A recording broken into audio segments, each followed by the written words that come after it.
we try to obscure the class stuff and pretend like the race stuff or the ethnicity stuff or the nationality stuff is all that matters. No.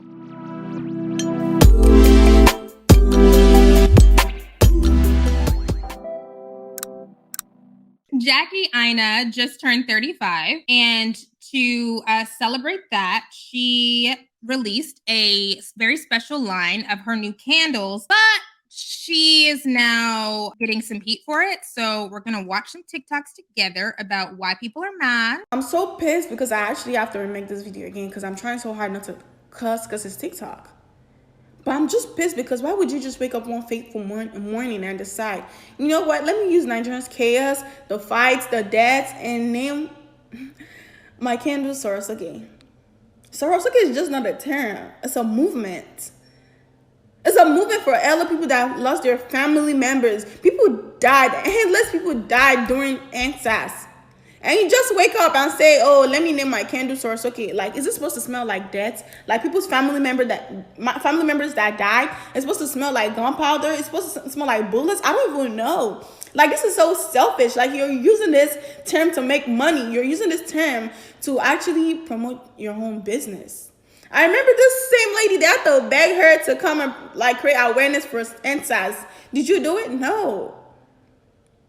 But you just decided to wake up and be like, "Oh, you know what? Here's my new candle, Sorosuke." Like, this is so selfish. Why everyone's mad at Jackie Aina over her new candle collection. Jackie Aina just dropped a new collection from her Forever Mood candle company, this time inspired by her Nigerian heritage. However, she named one of those candles Sorosoke, and that is where the issue lies. Sorosoke roughly translates to speak up, but it was also the rallying cry for the End SARS protests. SARS is the Special Anti-Robbery Squad, an especially brutal arm of Nigerian policing that brutalized and killed Nigerians both before the protests and certainly during the protests as a response backlash to people's trying to stand up to their violence and stand up to corruption in the government.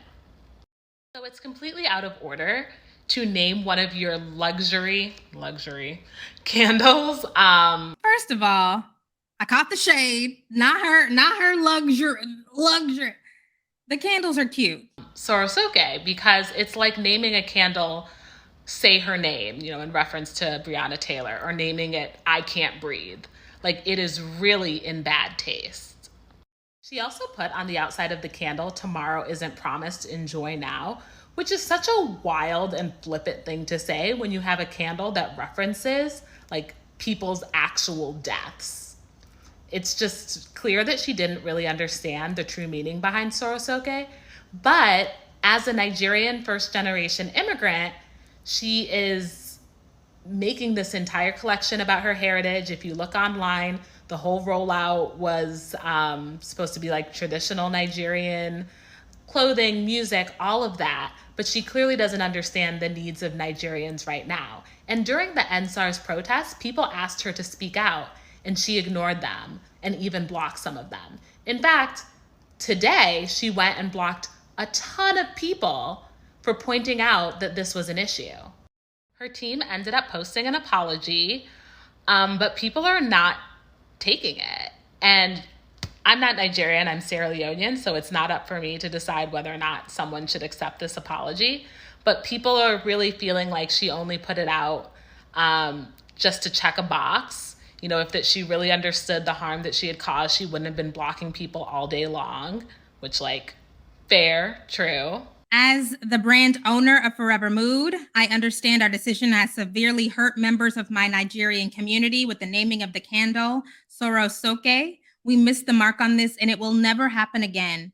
Empowerment and respect is the ethos of Forever, and that was unfortunately not properly conveyed in the naming of the candle. We accept full responsibility, and I recognize the gravity of this error. To that effect, this candle will be pulled from the market and production immediately. I apologize for the hurt this has caused, and I thank you for holding me accountable. Jackie Aina and Forever Mood team. It's just really emblematic of how tone deaf influencers can be and how some of them are really only out to make a quick buck and don't care about social issues.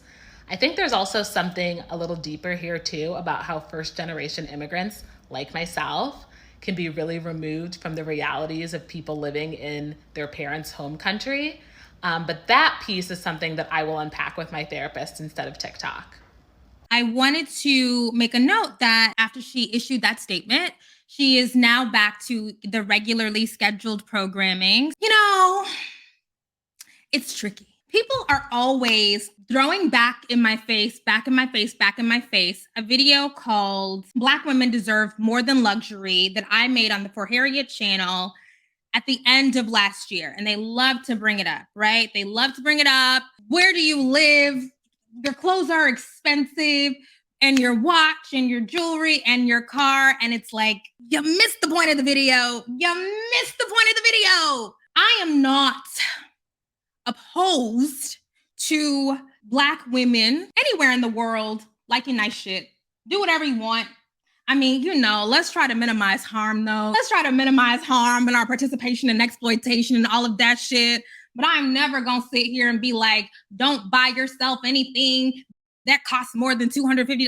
That's just not, because I can't live by that. I can't say shit that I can't live by. I can say we should be really thoughtful about the ways that we participate in conspicuous displays of luxury living, luxury lifestyle, the way that we put it on a pedestal, the way that we promote it, the way that we try to sell it, and really think about the consequences of that, because luxury is not a political statement. It makes us feel good to pretend like luxury and living the high life is some super progressive political statement that is fundamentally transformative to the lives and images of Black people in this country and across the world.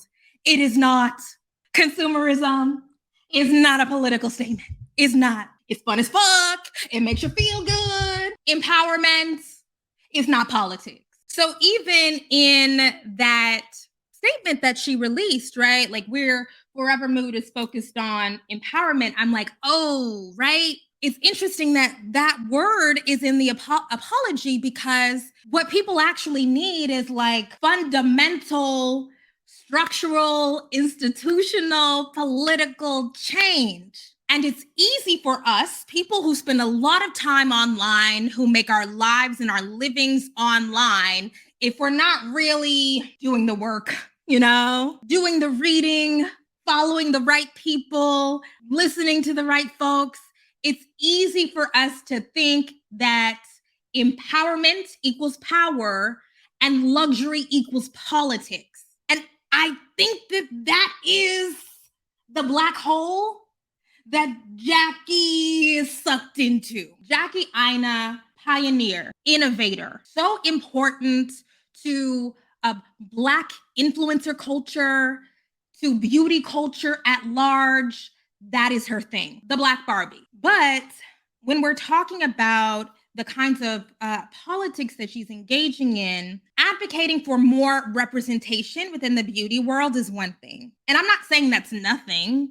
It's great that we can all hopefully now find the right shades of foundation, that we can all find makeup that works for us, that these brands are not able to exploit the image and, the desires and honestly insecurities of certain groups of women and not put any money into creating marketing for them, creating products for them, putting their money into influencers who look like us, who care about us. Like, that is not nothing. I'm not downplaying that at all. But in the United States and across the world, people need more than that. They do. And so it is so incumbent upon us as influencers. I'm not just pointing outward, I'm pointing to me. We got to be serious about the messages that we're participating in, right? And so this thing, there's just a disconnect. As a business owner, as an influencer, when you are trying to commodify everything, because this started off as being a pointed celebration of a milestone birthday When you are trying to commodify everything, it's so easy for things to slip through the cracks. Now, I mean, I think that there's legitimate questions about, but you have a team and nobody else noticed that. And obviously, there are other Africans working for you and nobody, So, but again, this is also a class thing. We try to obscure the class stuff and pretend like the race stuff or the ethnicity stuff or the nationality stuff is all that matters.